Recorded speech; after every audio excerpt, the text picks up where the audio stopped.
Got my eyes straight ahead, got my head in the game. With the red light on, I'm just waiting for the change. Keep my head down low.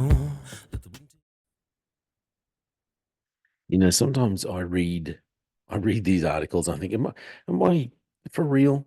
For real? Are they for real saying this? You can't be. You can't say this. I, y- is this, sometimes I think, is this the Babylon Bee? Are they just making stuff up and then putting it out under another brand? It's got to be. It's got to be what they're talking about. When I first saw this headline, I saw it on Instagram and I thought, no, you cannot put this headline out there. It's it's insulting. It's disgusting. It's everything. It's absolutely ridiculous. I don't know.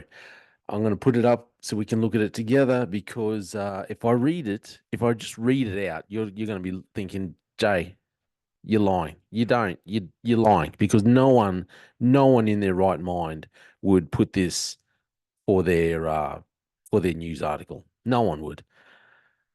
But it's true. Check out this article, okay? I'm sorry if you're just listening and you're not watching on Spotify or YouTube. Just remind you that you watch, can watch this headline here.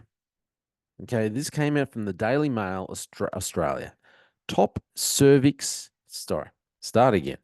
Top cancer charity apologizes for using word cervix instead of trans friendly front hole. Yeah, yeah, yeah, yeah. I got to tell you, it feels wrong just coming out of my mouth. It's disgusting. I don't know why. So, a top cancer charity has apologized for using the word cervix. Yeah. The Canadian Cancer Society. So, Canada, just as crazy as Australia. Anyway, which is run by philanthropist Andrea Seal, acknowledged the LGBTQ plus minus all that jazz community on a webpage dedicated to cervical cancer. Under the page's Words Matter section, the non-profit said that many non-binary people and transgender men have mixed feelings or feel distanced from the word cervix. I got to remind people, this isn't just a word. It's not like just some made up descriptive word. This is an actual body part. It's a part of the female anatomy. How can you get? How can you have mixed feelings? Oh, I don't know. Anyway, keep going. We recognize. He says we recognize that many trans men and non-binary people have mixed feelings about or feel distance from words like cervix. The statement said you may prefer other words such as front hole. Personally, I think that's disgusting. That is so. It's uh, it's it's disgraceful to use. Uh, what is it? It's disrespectful. Wow, disrespect. The disrespect.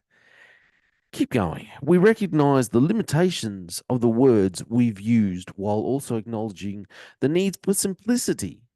No, this isn't a need for simplicity. This is a need to learn the flipping English language. This is a need to get educated. This is a need to stop pandering to the mentally unstable. Stop pandering to the demonically possessed. That's what I think. Okay.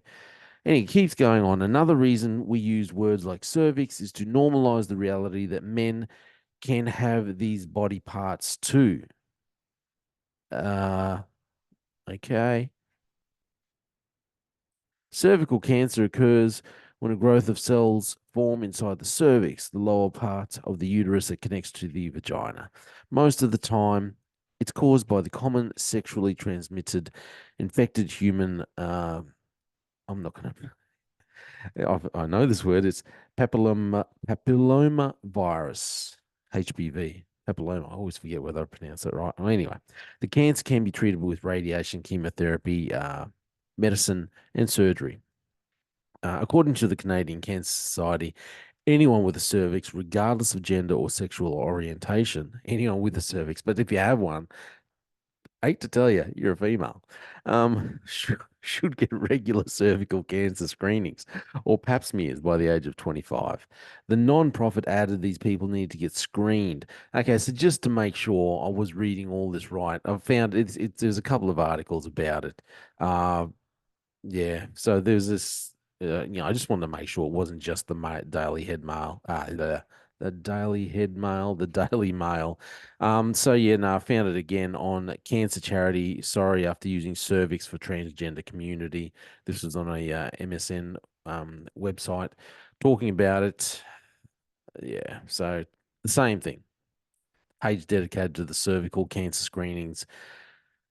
I just wanted to make sure that it wasn't just a Babylon B kind of thing. It was actually a serious article.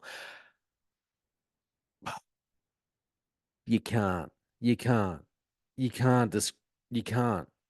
That's a disrespectful way to refer to the female anatomy. It's, I think, tell me, am I wrong? Please, if it's not disrespectful, tell me. It's disgusting. We are pandering to the mentally unstable. We are pandering to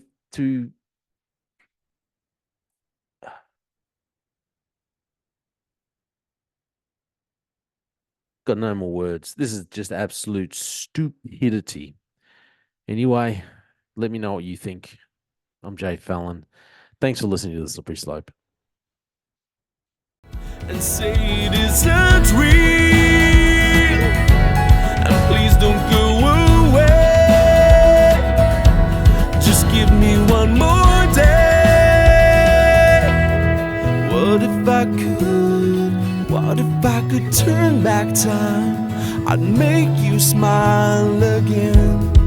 And if I could unbreak your heart, and we could start again. What if I could? What if I could turn back time? I'd make you smile again. And if I could unbreak your heart, and we could start again. We could start again. We could start again. We could start again.